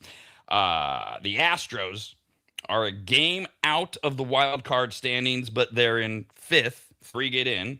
The Mariners are right behind them, a game and a half out. But if you're a Mariner fan, like, hey man, we're in it. It's a game and a half. Got to get through those other teams. So, start at the top. Rangers beat the Rays 4-1 yesterday. Evan Carter led the way offensively. Pair of base hits, RBI, run scored. Steve, you have not been impressed with the Rangers in particular, if I'm correct, offensively. They're hanging in. They're still there. When you look at the West overall right now, Rangers are there.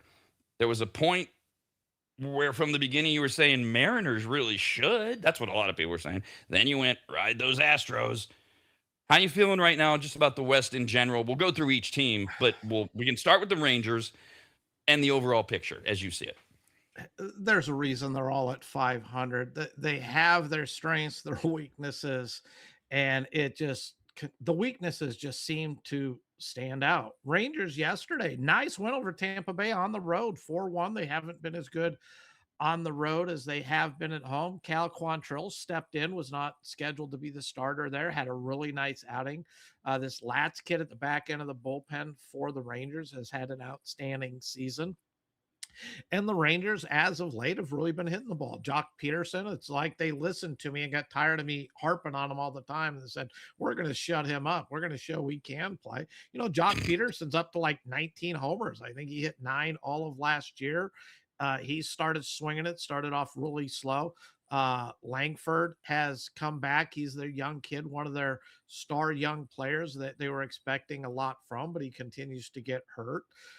Corey Seager still is out. He's had a miserable season. The guy's hitting under 200, I believe, on the season. And it just, they got people stepping up and producing. They're getting timely hitting now where they weren't getting that earlier on in the season. And it's a nice win. And being the Mariners, who have the best pitching in this division, and should be winning it. Everyone sits there and talks about how the Mariners should be.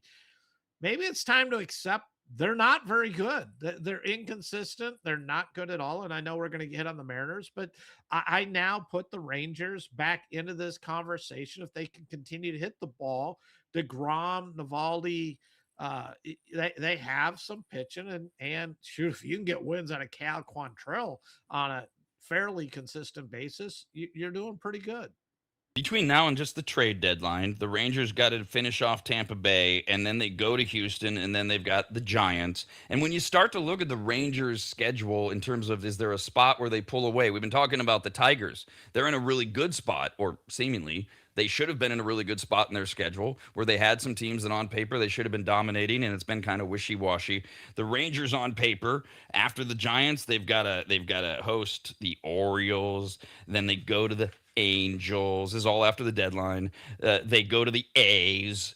They deal with the Nationals. They deal with the Angels. I mean, there's a lot of room there for the Rangers to pull away on paper, whereas the Mariners are dealing with, as we head down the road, the Dodgers, the Twins, the Tigers, the Rays, the Yankees, in order of the same time. The Seattle Mariners have lost 3 out of 4, or did lose 3 out of 4, to the Rangers. That put them 3 games below 500.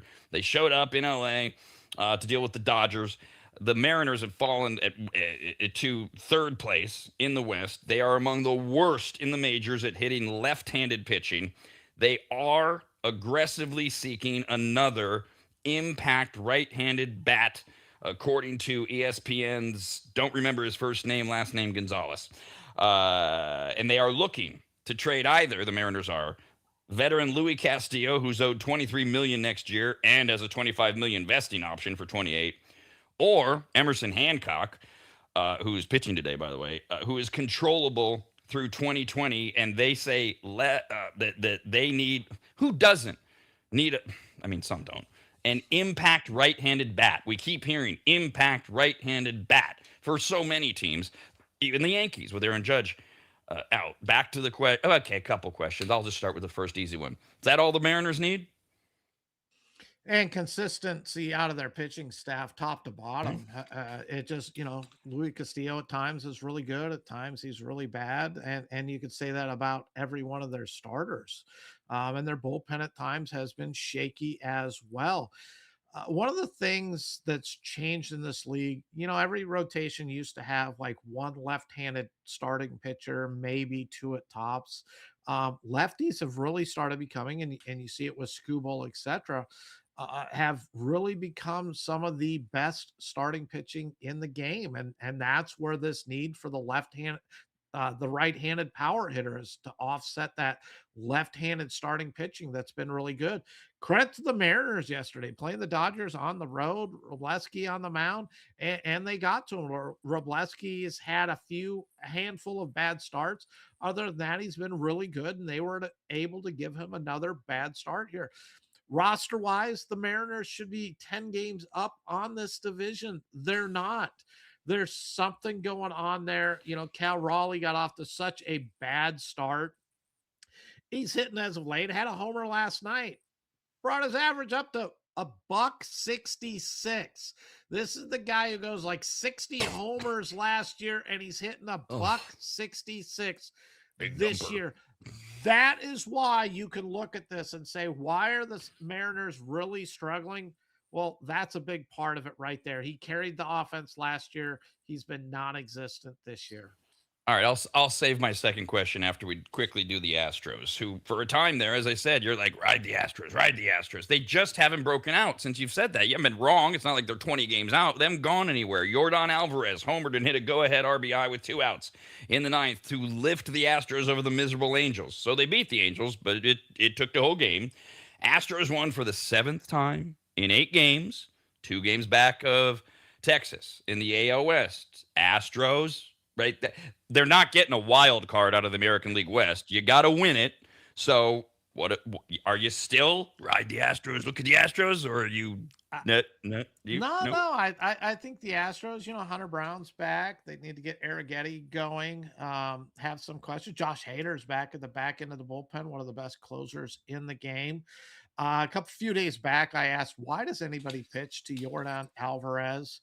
And take the Angels. 2 nights ago, first base is open, clutch situation. They walk Alvarez, and then they give up a hit. And everybody in the news is like, why'd they walk him? Why didn't they face him, etc., walking him? And they end up giving up, I think it was like 2 or 3 runs in the 9th inning. Yesterday, as you said, comes through with a base hit, puts the Astros up. They pitch to him. And their manager 2 nights ago is like, look, I'll roll the dice there every time. He's their big hitter. Well, he heard the criticism from the media because they lost the game. So he pitched to him yesterday, even though it was 1st and 3rd. But you know what? Walk the bases loaded type of thing. And they pitch to him. He gets the base hit. They lose 3-2. So that's kind of sums up the Angel season, as it doesn't matter what I do. I'm going to get Kurt Suzuki's going to make the wrong call. But I go back to asking. Yordan Alvarez is clearly hands down the best hitter in the game this year. He is unbelievable. His on base is .435. His slugging is 47. He leads the league in homers with 35. And I don't know if you saw the homer he hit yesterday. These aren't just barely clearing the fence like Ceddanne Rafaela for his grand slam, that it's in the outfielder's glove and it rolls out as he's trying to pull the glove in. These are 50, 60 rows deep, it seems. Why are you pitching to him? I would rather anybody else on that team beat me. But as long as he keeps this hot bat and they can get some pitching and teams keep pitching to him, I think Houston's going to be right there. My other question was, going back to earlier in the show, in the end, does any of this matter? Do any of these three teams, Astros, Mariners, Rangers, have a shot as they are currently developed once they get into the short series is in the postseason against all teams that had no problem being above 500?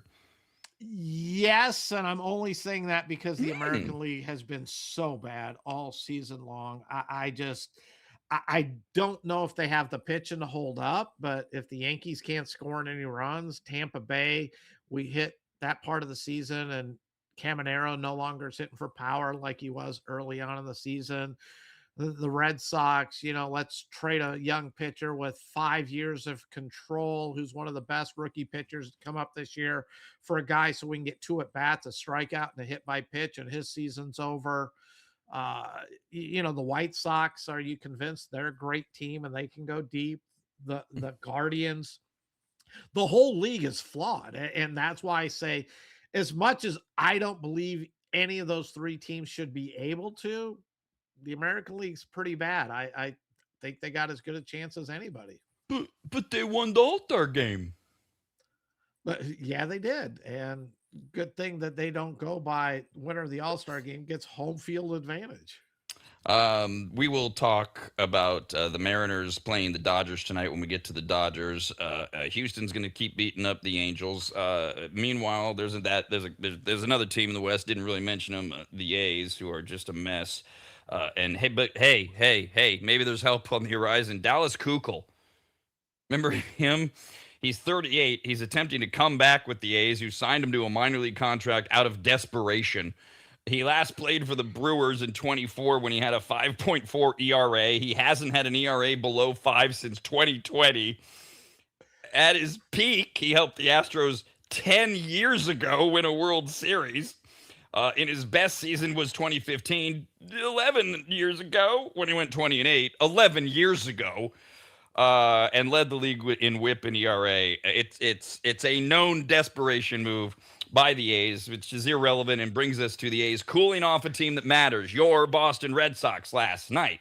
Rookie Gage Jump, a lefty, showed signs of the Gage Jump we all want to see. The A's won 4-3. Jump went out 6 scoreless innings, and he looked good. And then these youngsters that you've never heard of, or journeymen out of desperation playing for the A's. Shea Langolier's out for the season at catcher. Heim is carrying the bulk of it. But hey, you got to get other people. And so how about some guy named Brian Serven, who hit his first major league home run in almost 4 years last night to give the A's a 3-0 lead in the 7th, got rid of Jake Bennett on the mound. That is Serven's 7th career homer and first since 2022 when he played for the Rockies. But hey, the A's will take whatever they can get.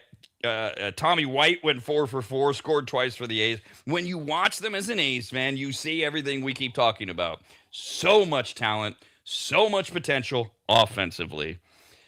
And they are not anywhere close to a lost cause. This Medina kid that they're grooming to maybe be a closer in the future, they keep rolling him out. He's having better stuff, etc. But the A's are done for this year. Your Red Sox are certainly not. Although, we did discuss yesterday Curtis Mead, who joined the Red Sox on Sunday, flew out to California that night, made his debut with the Red Sox on Monday against the A's, struck out in his first at bat, and then Jack Perkins, the A's starter that night, hit him in the wrist. Mead's out. They initially said left wrist contusion. And in fact, interim manager Chad Tracy Jr. said, it looks like we dodged a bullet. Maybe. That's the quote. Yeah, you didn't. Tests revealed a significant injury. Steve was laughing yesterday about what if we got this Mead guy. I'm not happy as a Sox fan what we gave up, and well, he is. Broken wrist, IL, fractured. Uh, he's on the IL for an indefinite stay. You texted me what less than an hour after our show, and it's exactly what you said would happen. So that lets us segue into the Red Sox and where they are 7 games back of the Rays. They're in the wild card hunt. How you feeling about your Red Sox? They're in it. They are. I'm sorry, they're not in the hunt. They're in the wild card right now. Excuse me, the way I phrase that. They would be the second wild card team with a game and a half up. The Guardians are the third one, and then the Twins. Are you still like, hey, we went on a run, we're in it, we matter, we're good? They're in the American League. They're in it. They're pretty good right now, which is amazing. And it just shows how bad the American League is. For the first, 70 games of this season, the Red Sox were one of the 3 or 4 worst teams in baseball. I remember we were joking about how they were so bad at home, the worst record at home of any team in all of baseball, including the Colorado Rockies, and they went on their run. They got right back in it. Craig Breslow, their GM, has gone into buy mode. We're going to sell off the whole franchise in order to get as many utility players and bullpen guys as we can get. But they'll be there. They got too much talent to not be, and they have that pitching depth. When you look at their starting pitchers, Bennett got beat last night. Gage Jump was the Gage Jump that we're hoping he turns into with the A's. He looked great. He really did. I was impressed with his outing. I know his prior 5 outings he has been awful. His ERA was over 8. But this is learning at the major league level. He had his stuff. He used it. He was dominant and hitting on the A's. White, I love this kid White at third base. Yeah. I think he should be their third baseman moving forward. And if you go and in my world, you have White at third, you have DeVries or Wilson at short, the other one's at second, you got Kurtz at first, you got Langoliers at catcher, and they got 7 outfielders. Just pick 4 of them and trade off the other 3 that you think you build it. And you got your starting 9 for quite some time, but you need the pitch. And last night they didn't. It came through. Red Sox may have gave them a little bit of a scare there, but the Red Sox will be there. They're gonna make some trades. I'm just hoping they don't give up too much of the future for and Curtis Mead. Look, bad break. You can't blame the Red Sox. I blame them for going out and getting who I view as a utility guy and a bad defensive utility guy. He should at least be able to hit, but outside of his first 80 games this year, he's never hit in his career to this point. So I think he's more of a fluke to this point. I don't think he's going to turn into suddenly being a great hitter and consistent hitter long term. But Breslow has the analytics, and I just have an eye test. You probably don't have to worry about it for most of the rest of the year. We mentioned yesterday Byron Buxton of the Twins, the outfielder. If the Twins are going to be the Twins and they're going to sell a lot of people, and I saw multiple articles saying that the Red Sox were thinking about Buxton. It's just an opportunity to add in. Doesn't matter now. He exited the game with right hip soreness, same joint that caused him to miss the All-Star game. He's 32. He's already been on the IL. Batting 263, 45 RBI, but the conventional wisdom is this takes him off of the attractive list for almost everybody because we don't know. The second, he was already on the IL, et cetera. But whether it's involving the Red Sox or not, it looks like Buxton just might not be valuable. Maybe he's like a down the trough kind of guy now at this point. He just needed to stay healthy. When he's healthy, he is one of the better players in the game. He's got elite defensive skills. He can hit for power. He can hit for average. But if you can't stay healthy, what good does it do you? The Twins yesterday, I think it was yesterday, came out and said, we're going to be buyers. We're not selling things off. We're going to be buyers at this point. And then you hear, okay, Byron Buxton, who's one of the guys that they're looking to trade away. Oh, he's now injured. I thought at the time when I saw the article, and I don't know who the reporter was who brought it out, I figured, the package for Jeffers really isn't good enough. So they got to come out and, released to the press that they're going to be buyers to maybe get the Yankees to up their offer. Add these teams are looking for catchers. The Twins with Buxton out now, they have to be sellers, don't they? I figured that because they're the Twins, they were going to be sellers anyways. Yes. And now they should be anyways. By the way, the Red Sox and A's, they do play tonight. One of the funny things with the A's has been these pitchers that Steve and I really have been saying, just can you go somewhere else or retire or whatever, have gone out and throw these immaculate 5 or 6 inning games. And you're like, oh, Springs, right? Jeffrey Springs had a decent outing finally. Well, one of our favorites is going tonight for the A's. Patrick Sandoval will go out for the Red Sox, and he'll face Jacob Lopez. Yeah, Lopez, though, had an all right start in his last season. You know, he's 4-4 on the season, ERA of over 6, whip over 1.6. But his last 3 outings, his ERA has been pretty good. It's 1.64. His whip is under 1. Their A's are hoping they can get another outing out of him. Patrick Sandoval, I've just never been a huge fan of his. They bring him in. He has a live arm. He can't stay healthy. And we'll see what he can do in his last 3 outings. His ERA is a little over 3. His whip's 1.6. So he hasn't been great by any means in Sacramento. I thought it would be, you know, I'm glad it wasn't yesterday, but you got to believe there's going to be some runs scored here. And I can't let it go. Dallas Keuchel. Are you kidding me? Is he the only person who could fog up the mirror? He hasn't been relevant in 6 seasons, and he didn't throw hard in 2019 or whatever year it was. He won 20 games. But the A's are listening to us. Look, find any arm, anything you can do out there, bring them in, and they're proving that even their minor league system doesn't go that deep if they got to go out for Dallas Keuchel and bring him in at 48 years old. His fastball was probably 86 6 years ago. What's it at now? 74? I mean, Rob, warm up the arm. You're wearing an A's sweatshirt or whatever t-shirt right now. Warm it up. Maybe you can get to 80. You'll be throwing harder than Keuchel does. Just for clarification, Keuchel's 38.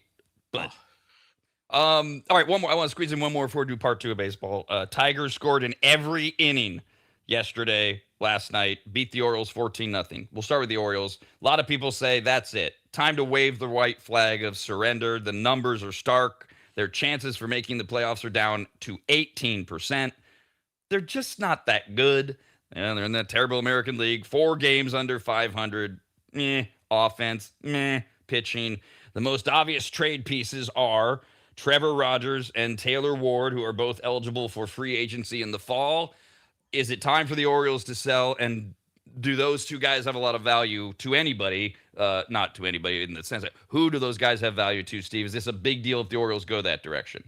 Trevor Rogers threw today. He gave up 5 runs in 5 innings or whatever it is. I think the Orioles are going to be sellers. The name to me that's the biggest name out there, in my opinion, and you just read off the ones that people think, Adley Rutschman's going to go. I have to believe the Orioles are going to move on from him. They got Messiah as their catcher. They just brought up Kid Pozo, who made the start in yesterday's game. They have their 2 catchers that they're looking at moving forward. The catcher market is hot, as we saw all this talk of, Jeffers, of Langoliers. I'm really hoping the Red Sox take a look at Adley Rutschman and bring him on board there. I think he's one of the better catchers in the league.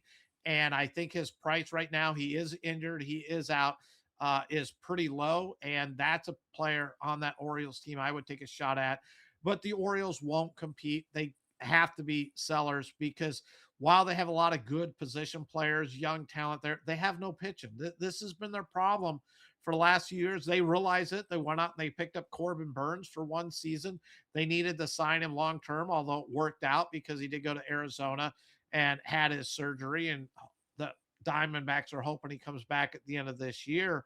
but they have no pitching. It just, you can't win in today's day and age when you throw guys out there game in and game out. Look at the A's, that their ERAs are 5. They can't keep the ball in the ballpark. It doesn't work. So pitching and the other team that really matters in that 14-0 win yesterday brings us to today, where we've got the Detroit Tigers, who threw Scooble today. AJ Hinch, the manager, said, we're still playing to win. We're not, because a lot of people said, would they let Scooble go? Because of what you said earlier about Buxton. Do you really want to throw him if you're going to trade him and he gets hurt? There, all right. AJ Hinch says we're playing to win. Now, Scooble went out today, 6 2/3, as we reported, gave up 1 run. Great outing. Another great outing. Where be the Tigers? As we said yesterday, the feeling is, the reporting is, everything is on hold. The entire league is being held hostage by the Detroit Tigers. Once you figure out if you're going to move Scooble, we'll all make our bunch of moves that are after Scooble. The Tigers are 5 games back in the American League Central. It's the American League, man. They're 6 games under 500, but they're 5 games back. Wild card, they're 3.5 back, and they got 5 teams they'd have to leap. There's the issue of, if you trade Scooble, you tell your fans we're giving up. He's beloved. There's also the issue of, could you get a ton of stuff that you could use in the future? Dodgers now, with Ohtani's questionable status, they've always been the obvious front runners if they want him. Certainly all the contenders would love him. Feelings on, there's no new reporting. Everybody is like, it's day to day. Yesterday, the Orioles get shut out. Everybody says, they got to sell. Well, today, Scooble goes out, throws a great game. Okay, does that mean you sell him because he's at his highest value? Or does that mean you ride him and you believe you can win and you go with the fans knowing he ain't going to be a Tiger next time baseball happens after 26? Where are you at on the Tigers today? Because it's going to change daily. It is. And I think today's game, for me, sums it up. And I was very glad to hear that Scooble, had a good outing, recorded his 1,000th strikeout. So not only was he able to get, the crowd cheer and recognize for that at that moment, but also when coming off the field. But today, right now, top of 9th, Baltimore 7, Detroit 7. So you get a great outing from Scooble, and now you're tied 7-7. You're into that bullpen on whether or not you can win it. Can Kenley Jansen hold on and find a way to get a save or something like it? Just, you get a great outing from him, and you're still not assured you're even going to win this game because you're 7-7. You got to move him on. I don't think today, for me, summed it up. Look, you're chasing ghosts here. It's not going to happen. Move him on. Let him go to the Dodgers. The Dodgers make so much sense, especially with Shohei. And by the way, I texted you the part I was supposed to put with my text to you that you responded to with, because we were talking about the Dodgers and all of that. And then, oh, look at that. Reports coming out. Dodgers now moving to like the front runners because of Shohei's injury, looking at Scooble. I tell you, I love the time slot. We seem to be out on front on so many things before anybody else, reports on it, catches up. Tigers have to move them. It's that simple.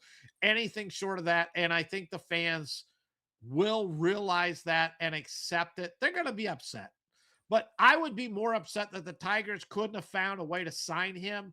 If Ilitch was still the owner of the Tigers, who passed away, who was the founder of Caesars, who owned the Red Wings as well, he would have found a way to pay him. That's what we saw when Verlander, Scherzer, back during the days, Cabrera, he was willing to pay.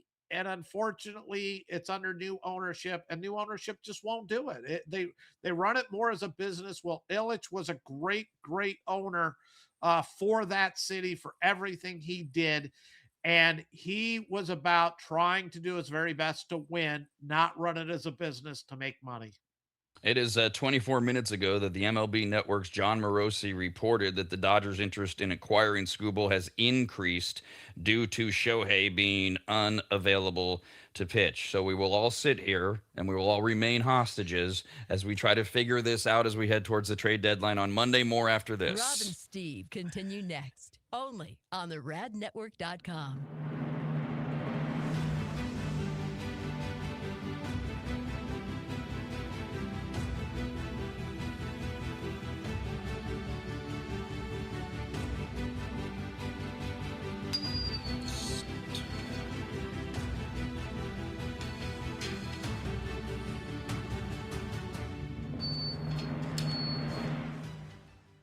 The first time Corey walked into my home, I came around the corner, extended my right hand to shake it, and said to him, "Wow, you're big." And that would be Corey from QuickDumpsters.com. Quick is spelled wrong intentionally. Quick, Q-U-I, in charge and removed dozens of boxes of total junk, unusable dog kennels, desks that were falling apart, a worthless old smoker that couldn't be fixed, bag after bag of crap, and I can't remember what else. He was quick, spelled wrong, Q-U-I-K, quiet and clean. Well, he wasn't clean. I mean, he was. But I'm not commenting on his hygiene. I meant that his work was clean. He swept everything when he was done, and the house looked like he'd never even been there. Corey's the real deal, and I couldn't be more proud and happy to call him a brand new advertiser. His story's incredible, his dedication unmatched, and his motivation to succeed larger than he is, and that's saying something. Quotes are free. You don't even have to have them over to your house. Just send him some pics or videos, and you'll get your price, schedule your day and time, and watch someone else get that junk out of your house. Go to QuickDumpsters.com. Quick, Q-U-I-K, Dumpsters.com. Quick,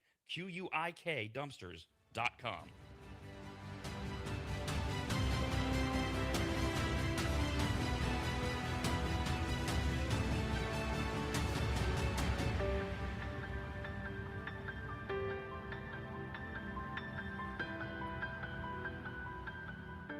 Longtime maggots will remember Greg from MAP, M-A-P, as in Maximum Athletic Performance, which guides you to better output through better ingredients, also known as nutrition. Greg has been on the Rad Show many times and will be again, as he simplifies nutrition and helps us all understand what actually works when it comes to fueling our bodies, almost all of which can be found at maptrition.com. Every product is formulated with clinical precision and backed by science and purpose, and maptrition.com has something for every fitness level, even those of us who barely have a fitness level. With nearly 20 years as a nutritionist and a specialization in sports nutrition, Greg works with athletes and everyday individuals to optimize performance, energy, and overall health through smarter fueling strategies, all of which starts at maptrition.com. At the very least, we should all be taking daily multivitamins, and Greg has his formulated for exactly what a man or woman's body needs. Protein is in, but maybe instead of getting yours from mac and cheese with extra protein, you get it from maptrition.com. And of course, all things workout, training, and exercise are available as well. From pre-workout to creatine and other muscle builders to recovery supplements and more, all at maptrition.com.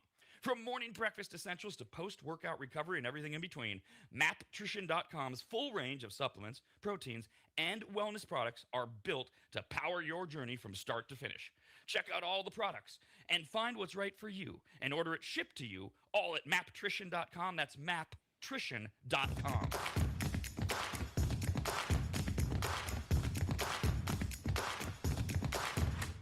Steve has been running sports books for decades, and Rob spent decades running radio so far into the ground he just created his own network. This is the Rob and Steve Sports Show on the Rad Network. Back to Major League Baseball. As I mentioned, we have about 7 games going on during the day, and then we'll have some night games. I literally am watching the Mets. They are beating the Braves 3-2, top of the 9th. Braves are up, man on first, 2 outs. The Braves might lose to the Mets again. We'll get to that in a mere moment as we go through other things. As I reach for a piece of paper. Got it. Wrong piece of paper. Don't worry. There's more. We also have a couple of finals. The Marlins beat the Phillies. We're going to talk about the Marlins in a second. Diamondbacks shut out the Pirates. We're going to go over them in a second. Blue Jays are beating the Nationals 5-1. And that game that Steve mentioned, Orioles-Tigers, tied at 7, wasting another great outing from Tariq Skubal. This game doesn't have a ton to do with postseason, a little bit, because the Nationals are in the wild card hunt. Technically, mathematically, they are a game back within the National League. The Cubs, they're in right now today. Phillies are in right now today. Then the Diamondbacks, a game behind the Diamondbacks, the Pirates, and the Nationals. And the Nationals, this is more of an aside story, but you can't ignore it. The Nationals, they drew 6 walks against former Cy Young Award winner Shane Bieber in a 4-1 first inning last night. They eventually won 8-6 over the Blue Jays. Bieber, he's a Cy Young winner. He issued walks to 6 of the 9 batters he faced, including 3 with the bases loaded, which is painfully cringe to watch. He was taken out after 2/3 of an inning, and it was his seventh start of the season. After sitting out almost 3 months, he threw 42 pitches, 15 for strikes, and after the loss, we got an answer. Both manager John Schneider and Bieber said the problem was it was hot. Bieber was sweating a lot, which led to issues with his grip on the baseball. Okay, that's odd. You got everybody else is adjusting to it. That just okay.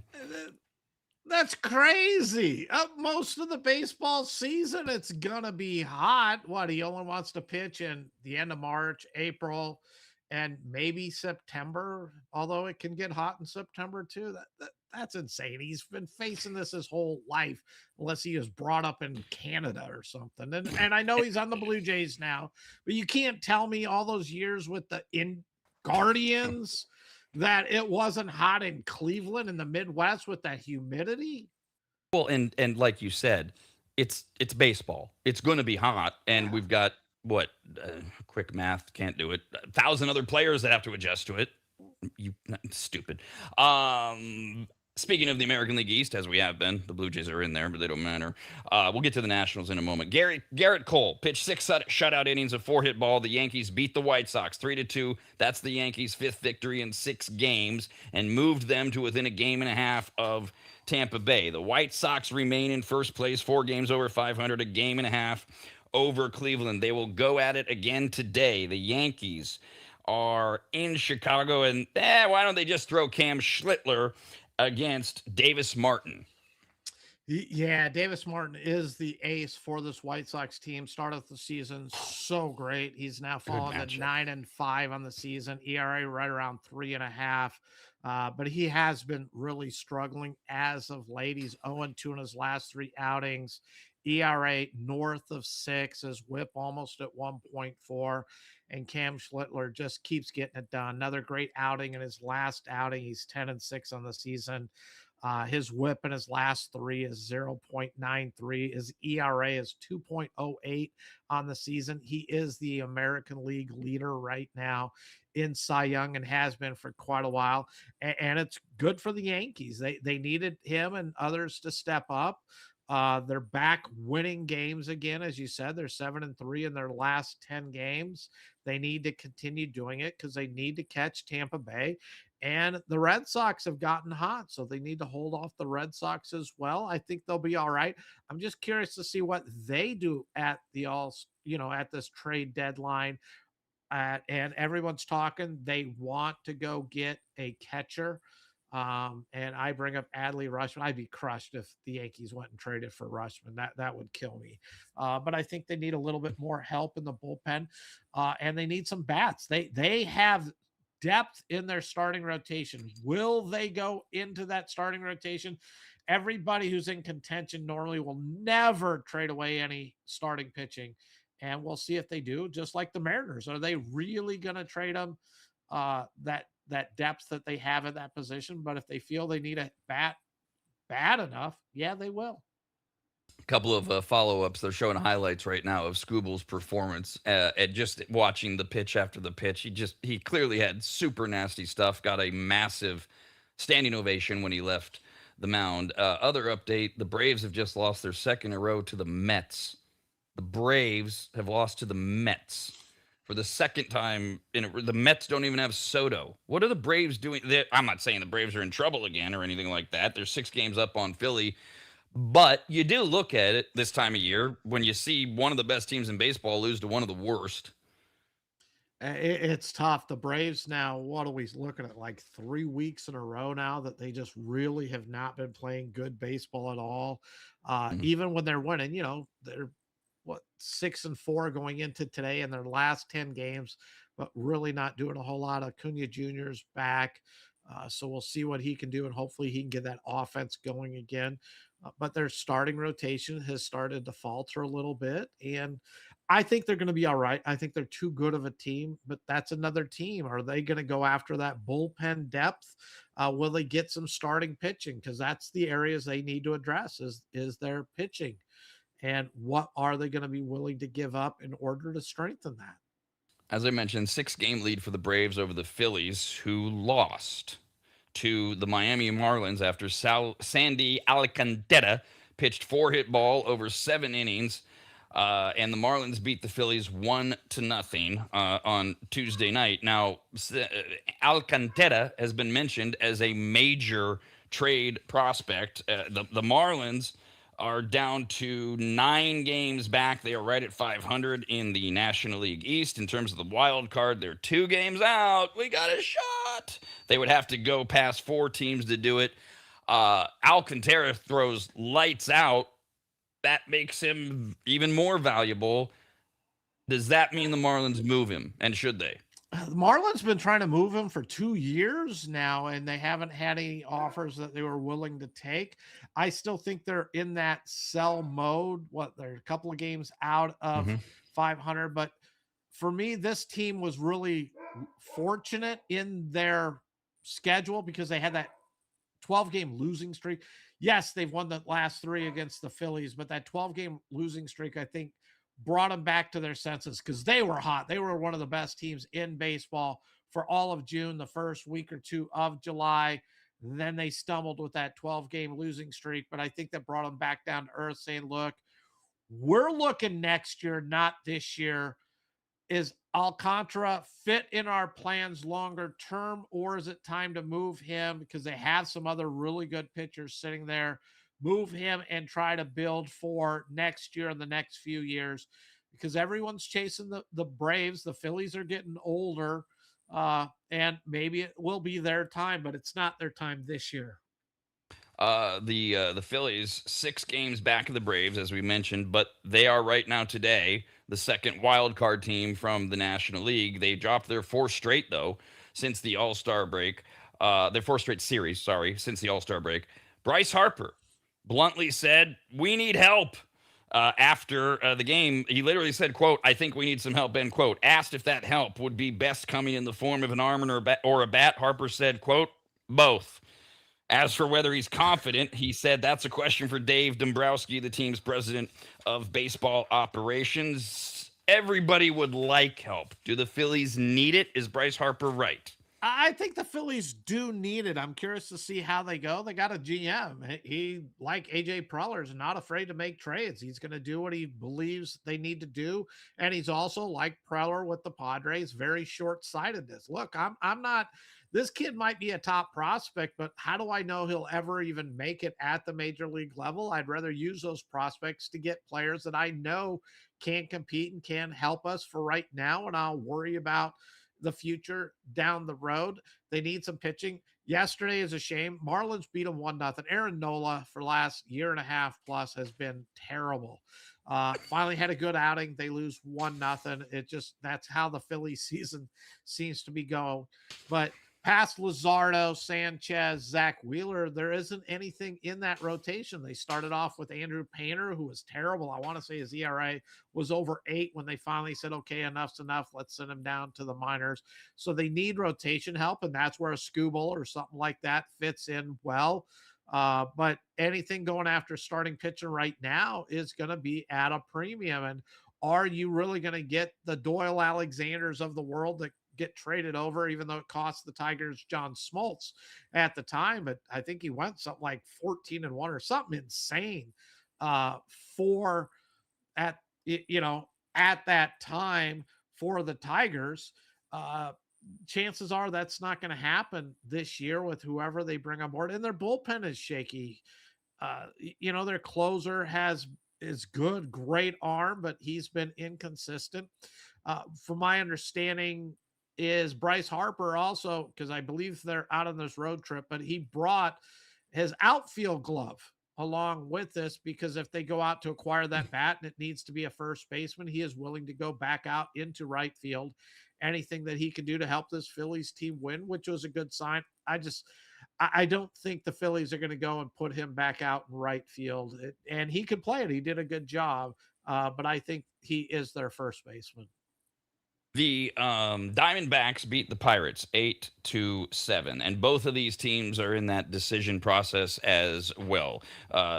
They're both in the wild card hunt. Obviously, the Diamondbacks are 11.5 back of the Dodgers.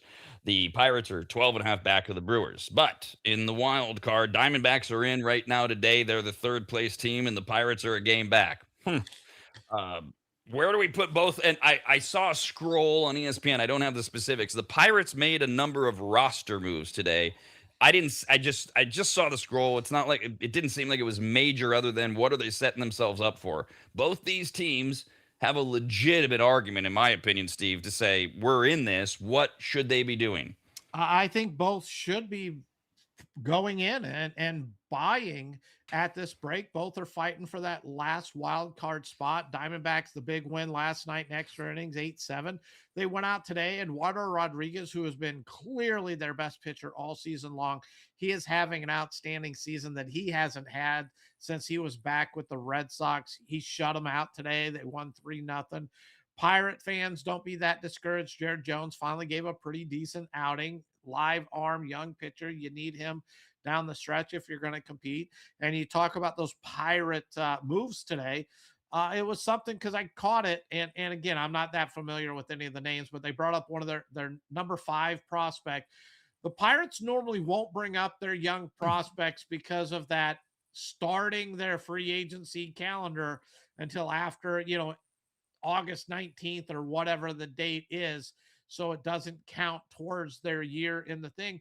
But the Pirates are in, and that to me was a sign. If they're willing to bring their kids up right now because they feel they're in it, I have to believe they're going to be in buy mode, and they are pushing their chips to the middle of the table. I don't think they're going to mortgage everything in the future, but it's good to see that they believe they can make the playoffs. They need to end it, and they need to show that they really do want to win to that Pirate fan base, and good for them.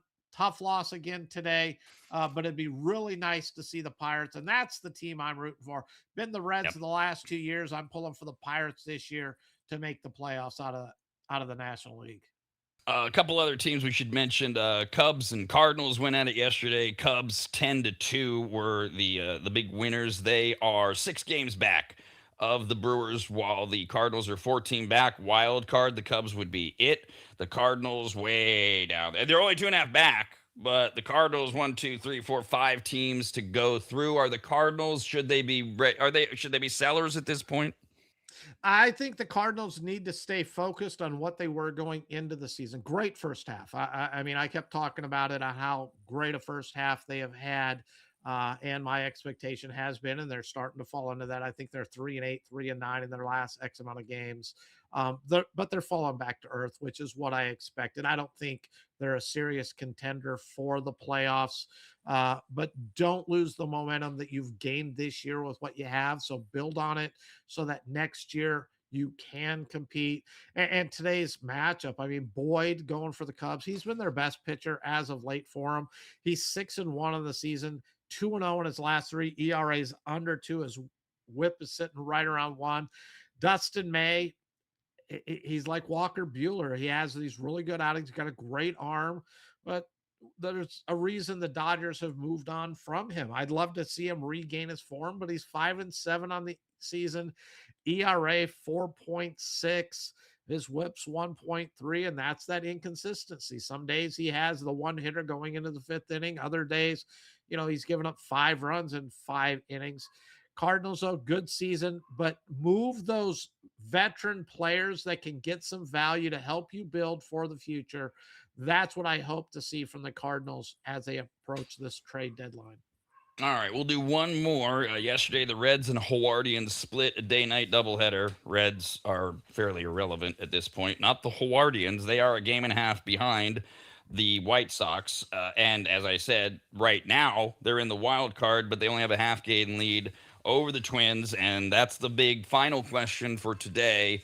Hawardians. They are battling to beat the White Sox. They are battling to be in the wild card. They're not really playing great. What's their move?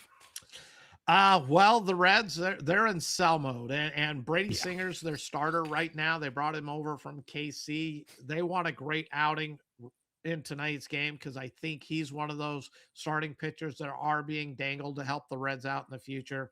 Guardians, Cantillo's going. He's 8-6. He's been all right. but his whip's not great. It's a little under 1.5. His last 3 outings, though, has not been good. 1 and 2, ERA almost 7. His whip is almost at 2. The Guardians need some better starting pitching. They go good for 3, but that 4-5 has not been that good.